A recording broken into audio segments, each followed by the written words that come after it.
मंदिर खोलो, दयामय मंगल मंदिर खोलो। बड़ी सुंदर प्रार्थना परमेश्वर से अति उत्कंठित दर्शन को जब खड़ा द्वार पर तेरे महामनोहर राम नाम में मूर्तिमान हरि होलो।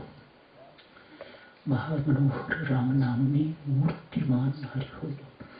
जिनका नाम है राम, वे मूर्तिमान हो जाए। परमेश्वर से प्रार्थना स्वामी जी महाराज कर रहे हैं। हे राम जी, जिनका ये नाम है वे मूर्तिमान हो जाए। वे इसमें नामी कौन है हम नहीं जानते,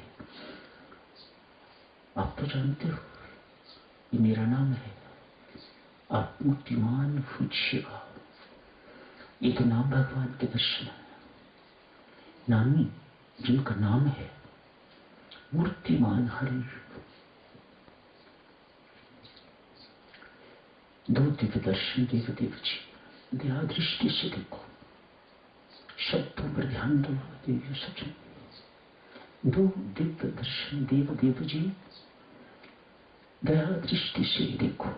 उर लगा, गले लगा के, उर का अर्थ गले लगा के, उर लगा उत्संग में लेकर अपनी गोदी में, उत्संग अर्थात गोदी में।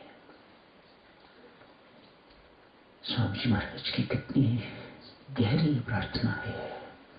उर लगा उत्संग में लेकर, गोदी में लेकर, प्रेम स्वरों से बोलो, मेरे से बोलो, पान करो मेरे शब्द, प्रेम स्वरों से।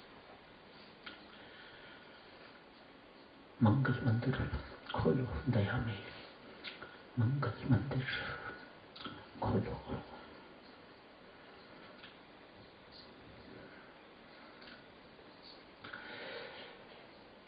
मंगल मंदिर खोलो, दया में मंगल मंदिर खोलो। मंगल मंदिर खोलो, दया में मंगल मंदिर खोलो। मंगल मंदिर खोलो, मंगल मंदिर खोलो, मंगल मंदिर खोलो। मंगल मंदिर, मंगल मंदिर खोलो। मंगल मंदिर, मंगल मंदिर खोलो, दया में मंगल मंदिर खोलो। मंगल मंदिर खोलो, दया में मंगल मंदिर खोलो। मंगल मंदिर खोलो, मंगल मंदिर, मंगल मंदिर खोलो। मंगल मंदिर, मंगल मंदिर खोलो। मंगल मंदिर, मंगल मंदिर खोलो। मंगल मंदिर, मंगल मंदिर खोलो, दया में मंगल मंदिर खोलो। मंगल मंदिर खोलो, दया में मंगल मंदिर, मंगल मंदिर खोलो, दया में मंगल मंदिर खोलो। मंगल मंदिर खोलो, दया में मंगल मंदिर, मंगल मंदिर खोलो, दया में मंगल मंदिर खोलो। मंगल मंदिर खोलो, दया में मंगल मंदिर, मंगल मंदिर खोलो, दया में मंगल मंदिर खोलो। मंगल मंदिर खोलो, दया में मंगल मंदिर खोलो, दया में मंगल मंदिर खोलो। मंगल मंदिर खोलो, दया में मंगल मंदिर खोलो। मंगल मंदिर खोलो, दया में मंगल मंदिर खोलो। सुंदर, बहुत बहुत धन्यवाद देवी सज्जन। काश राम के अतिरिक्त कोई भरोसेमंद होता इस संसार में। कभी गलती ना करना। जब भी इंसान पर भरोसा करोगे मार खाओगे। क्या पति भरोसेमंद है, क्या पत्नी भरोसेमंद है? कब जगत को छोड़ के चले जाएंगी, आपको विधवा बना के चले जाएंगे, क्या कोई गारंटी दे सकता है? इस संसार में कुछ भी भरोसेमंद नहीं है एक परमात्मा के सिवा। अतएव राम भरोसा तेरा, अब मुझे राम भरोसा तेरा। राम के सहारे जीवन व्यतीत करोगे तो उस जैसा भरोसेमंद और कोई नहीं, कोई टांग नहीं खींचेगा।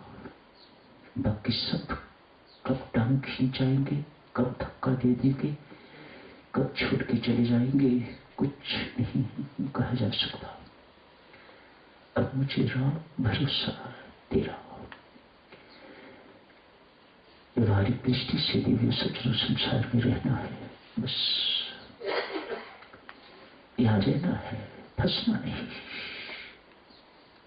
इतनी सी घुंडी है, समझ में आ जाए तो फिर जिंदगी में कोई कठिनाई नहीं है। आदमी फंस जाता है तो फिर वियोग पर रोएगा भी, बिलखेगा भी, छाती पीटेगा। ये है कि जो आया था उसे जाना था, चला गया, बात खत्म। एक साधु की समझदारी तो इसी में ही है, एक साधु का साधुपना तो इसी में ही है। व्यक्ति पर खद उसी वक्त जाता है जिस वक्त मुसीबत सिर पर आती है। उपदेश देना, आदेश देना, स्वाध्याय करना, सत्संगों में जाना, ये सब बहुत आसान बातें हैं। लेकिन जब विपत्ति आती है तो साधक, चलो एक साधक किस प्रकार से उस विपत्ति को डील करता है, तब पता लगता है कि साधकाई कहाँ पहुंची हुई है, साधना कहाँ पहुंची हुई है। मामूली सा रोग लगा, डगमगा के विचलित हो गए, तो ये साधकपना तो नहीं है, तो सामान्य व्यक्ति जैसी बातें हो गई। ये कोई राम नाम का प्रताप तो नहीं है। फिर क्या हो गया, ये हो गया, फिर क्या हो गया। साधक की दृष्टि इस प्रकार की हो जाती है। रात इच्छा से ही हुआ है ना, मेरी इच्छा से तो नहीं हुआ। कौन चाहता है कि मेरी पत्नी मर जाए, कौन चाहता है मेरा पति मर जाए, मर गया, क्या कर सकते हो आप। एक साधक इसी चीज को सोचता है, भाई जो मेरे वश की बात नहीं, मैं उस पर चिंता क्यों करूं। परमेश्वर ने जो करना था कर दिया, होता तो वही है जो उसकी इच्छा होती है। ये एक साधक का दृष्टिकोण हो जाता है। यही बेटा सही दृष्टिकोण है। और एक साधक की साधकाई इसी से पहचानी जाती है कि अब किस ऊंचाई तक पहुंचे हुए हो। कोई बात नहीं, परमेश्वर का दिया हुआ ही है ना। परमेश्वर का दिया हुआ जो हुआ करता है उसे प्रसाद कहा जाता है, उसे दुख नहीं कहा जाता, उसे वियोग नहीं कहा जाता, उसे विपत्ति नहीं कहा जाता। जो परमात्मा से युक्त हो गया, जो उसके घर से मिलता है, ऐसी एक साधक की धारणा हो जाया करती है और वह प्रसाद हुआ करता है। प्रसाद कोई नाक में सिकोड़ के तो ग्रहण नहीं करता, दोनों हाथों से ग्रहण करता है और प्रसन्नता पूर्वक आप ग्रहण करते हो। मंदिर में जाते हो, छोटा बच्चा भी यदि आपको प्रसाद देता है तो आप ये नहीं समझते कि ये छोटा बच्चा है, कल का बच्चा है, छोकरा है, मुझे प्रसाद दे रहा है। नहीं, ये भगवान के घर से आ रहा है। आप दोनों हाथ इस प्रकार से करके तो प्रसाद ग्रहण करते हो, माथे पर उसे लगाते हो। तो फिर दुख आता है तो उसे परमात्मा का प्रसाद क्यों नहीं समझते। जब ऐसा बोध हो जाए तो समझ लेना आपकी साधना ठीक दिशा में चल रही है, उच्च अवस्था को प्राप्त हो रही है, आप साधना में ऊपर उठ रहे हैं। अन्यथा नहीं। कल की चर्चा को साधक चलो जारी रखते हैं। सिमरन पर चर्चा चल रही है। भगवान श्री से किसी व्यक्ति ने प्रश्न पूछा, नारद जी ने नहीं, नारद जी ने तो पूछा था आपका सर्वश्रेष्ठ भक्त कौन है। इस व्यक्ति ने पूछा, परमात्मा देव आपको सर्वप्रिय भक्त कौन है। कहा अमुक गांव में, बता दीजिए, अमुक गांव में एक बहुत बड़ा पेड़ है, उसके पास घर है। उस वक्त की बात होगी जब घरों के नंबर नहीं होते थे, कोई चित्र दिए जाते थे। बहुत बड़ा विशाल पीपल का पेड़ है, गांव में एक ही पेड़ है, उसके पास उसका घर है।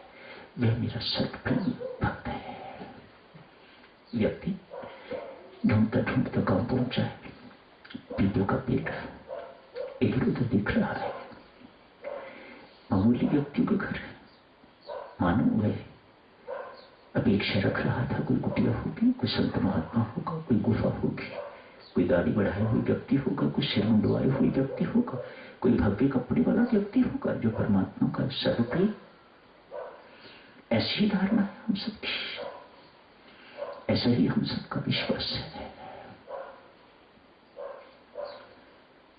मन ही मन शंका हुई, मैं गलत जगह पर आ गया हूं या भगवान ने मुझे पता गलत बता दिया है। तो पुनः गए भगवान के पास, कहा महाराज मैं वहां देख के आया हूं, वहां मुझे कोई साधु संत महात्मा कोई ऋषि मुनि जैसा व्यक्ति तो कोई नहीं दिखाई दिया।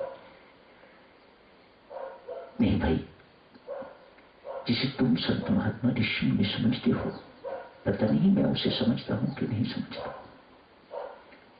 बात तो मेरी समझ गई, मैं किसी संत महात्मा समझता हूं, कोई गृहस्थ भी हो सकता है, कोई परिवार में रहने वाला भी हो सकता है जिसके अंदर संत के गुण है, साधु के गुण है, मैं संत है।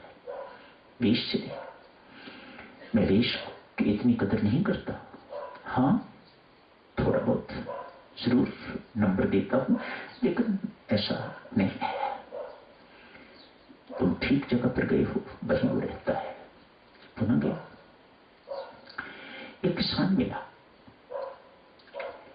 एक किसान से पूछा जाके, बंधु यहां कोई मंदिर है?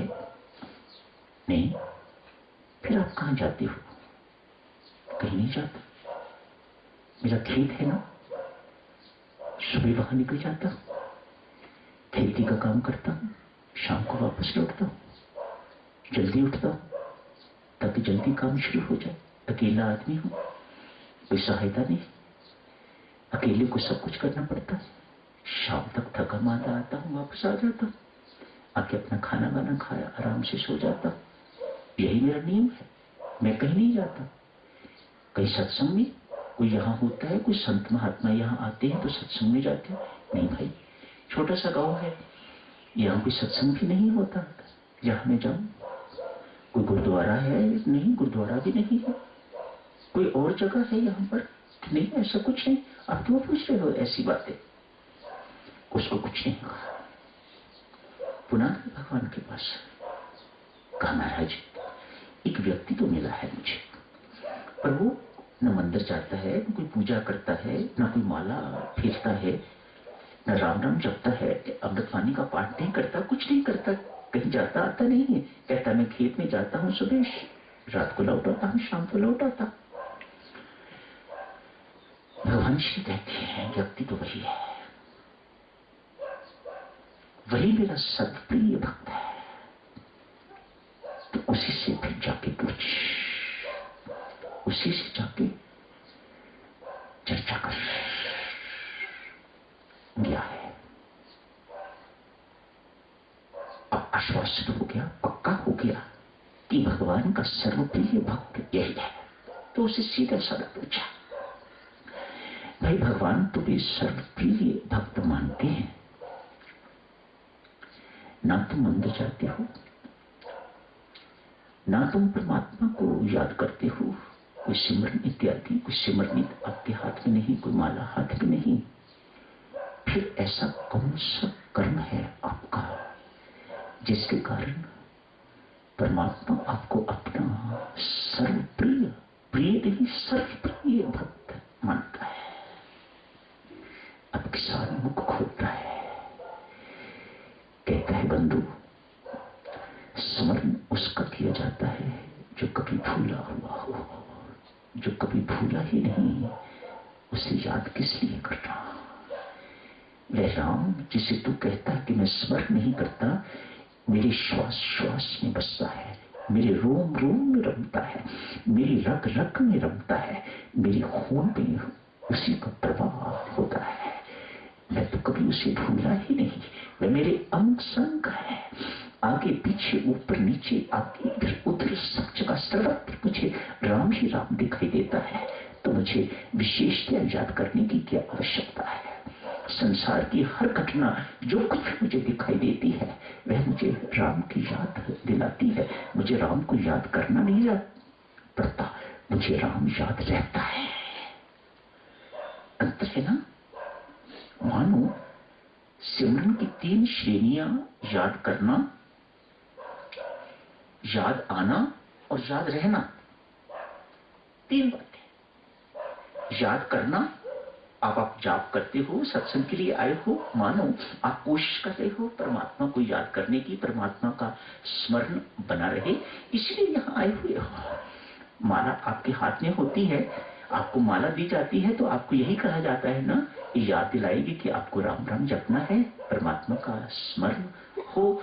यह माला आपको याद दिलाती है। गिनती की बात तो बात में है, और पहले किस लिए कि आपको याद दिलाती है माला कि आपने राम राम जपना है, मानो परमात्मा का स्मरण। इसे कहते हैं याद करना।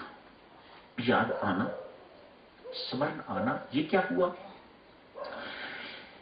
घर में कोई मृत्यु हो गई हुई है, काफी वर्ष हो गए, 5 साल हो गए, 6 साल हो गए, मृत्यु हुई। किसी पड़ोसी के घर की मृत्यु हुई है, उसकी मृत्यु ने आपको अपने घर की मृत्यु को याद दिला दी, तो इसे कहेंगे याद आना। थोड़ी देर के लिए याद आती है, उसके बाद फिर भूल जाती है। याद करना, जब तक माला है याद, जब तक सत्संग में बैठे हुए सिमरन होता रहता है, फिर आदमी भूल जाता है। याद आना, मानो वह घटना खत्म हो गई, वह उसका विस्मरण हो गया, रात को सो गए, घटना फिर विस्मरण हो गया। याद रहना, इन सब चीजों से ऊपरी चीज है याद रहना। फिर याद करना नहीं पड़ता, याद आना नहीं होता, याद रहती है। इसका संबंध, सिमरन का संबंध, सिमरन की क्या खूबी है देवी और सज्जनों। सिमरन हाथों से नहीं होता, हाथों से काम होता है। चाहे माला आप फेर रहे हो, चाहे कुछ भी कर रहे हो, सिमरन हृदय से होता है। काम बाधा नहीं है। आपका काम काज, आपका कर्तव्य कर्म सिमरन में बाधा नहीं है। हमें उस कक्ष तक पहुंचना है, उस कक्षा तक पहुंचना है, उस मंच तक पहुंचना है। सिमरन भी होता रहे और कामकाज भी होता रहे। अपनी साधना में मन को इस प्रकार से सिखाना है, अभ्यास के माध्यम से एवं परमेश्वर की कृपा से। दोनों बातें जरूरी हैं। अभ्यास भी सतत निरंतर अभ्यास चाहिए, और फिर परमात्मा की कृपा चाहिए देवी। दोनों से उपलब्धि क्या होगी? वह परमात्मा कभी भुलाने पर भी भूलेगा। गोपियों जैसी प्रीति हो जाएगी। आज एक गोपी यमुना के किनारे अकेली बैठी है, आंख बंद करके। देवर्षि नारद आकाश मार्ग से जा रहे हैं, देखा ये भक्ति भूमि में, प्रेम भूमि में ये एक योगिनी कहां से आ गई है। मानो देवऋषि को लगा ये ध्यानस्थ बैठी है। उस वक्त की बात जब भगवान श्री कृष्ण व्रत छोड़ के तो चले गए हुए थे, अकेली ध्यानस्थ बैठी हुई है। देवऋषि नारद उसके पास उतरे, उसे कोई सुध-बुध नहीं है।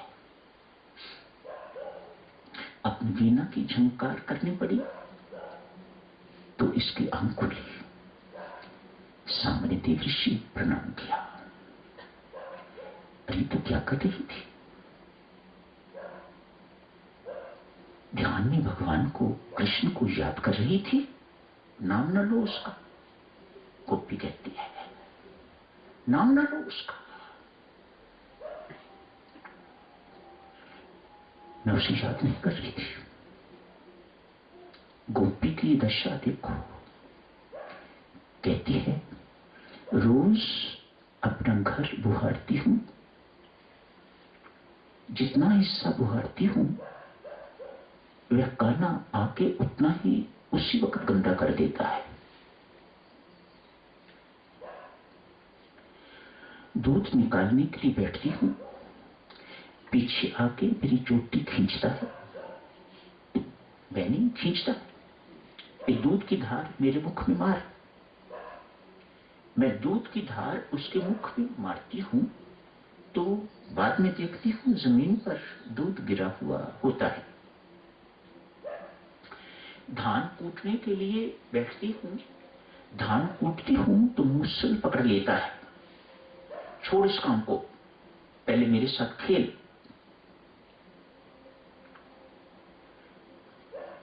उसने मेरे नाक में दंक रखा हुआ है, मुझे कुछ नहीं करने देता। देवऋषि वह होता नहीं है,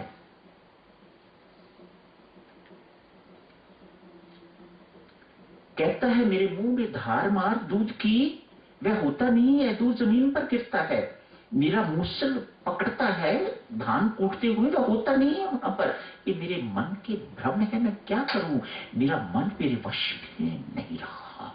मैं उसे याद करने की कोशिश नहीं कर रही, मैं उसे ध्यान के माध्यम से, योग के माध्यम से उसे भुलाने की कोशिश कर रही हूं कि वह किसी ढंग से मेरे मन में इस प्रकार से बसा हुआ है, वह मेरे मन से निकले।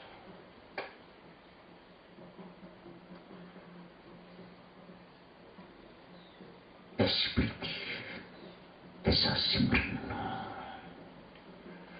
वास्तविक संपत्ति। जितनी भी आप विपत्तियां, कल चर्चा जारी रखेंगे, जितनी भी आप विपत्तियां जानती हो, जानते हो, उनमें से कोई विपत्ति विपत्ति नहीं है। संत महात्मा कहते हैं मर गया कोई विपत्ति नहीं है, रोग आ गया विपत्ति नहीं है, अपने ऊपर रोग आ गया, अपनों के ऊपर रोग आ गया, कोई मुकदमा हो गया, कोई अपमान हो गया, कोई तिरस्कार हो गया, कोई कुछ हो गया, कोई कुछ हो गया, ये विपत्तियां नहीं है। नौकरी नहीं मिल रही, ये विपत्ति नहीं है। प्रमोशन रुकी हुई है, ये विपत्ति नहीं है। व्यापार में घाटा ही घाटा पड़ रहा है, संत महात्मा कहते हैं ये विपत्ति नहीं है। घर के झगड़े हैं, ये विपत्ति नहीं है। संत महात्मा ठोक बजा के कहते हैं विपत्ति वह है जब परमेश्वर का विस्मरण हो जाए, जब परमात्मा भूल जाए, तो ये सबसे बड़ी विपत्ति है। इससे बड़ी विपत्ति और कोई नहीं। इस विपत्ति को जो जानता है और उस संपत्ति जिसे सिमरन कहा जाता है, उस संपत्ति को जो पा लेता है, उसकी दृष्टि में ये छोटी मोटी विपत्तियां उसे स्पर्श तक नहीं करती हैं। दांत की दर्द आदमी झट से भूल जाता है जब गुर्दे की दर्द होने लगती है। जब ये विपत्ति हो जाए तो फिर गुर्दे की दर्द ही याद रहती है, दांत की दर्द मामूली बात है, आदमी भूल जाता है। ऐसे छोटी मोटी विपत्तियां आदमी भूल जाता है। कल करेंगे सब, चलो आगे की चर्चा। आज यही समाप्त करने की इजाजत दीजिए।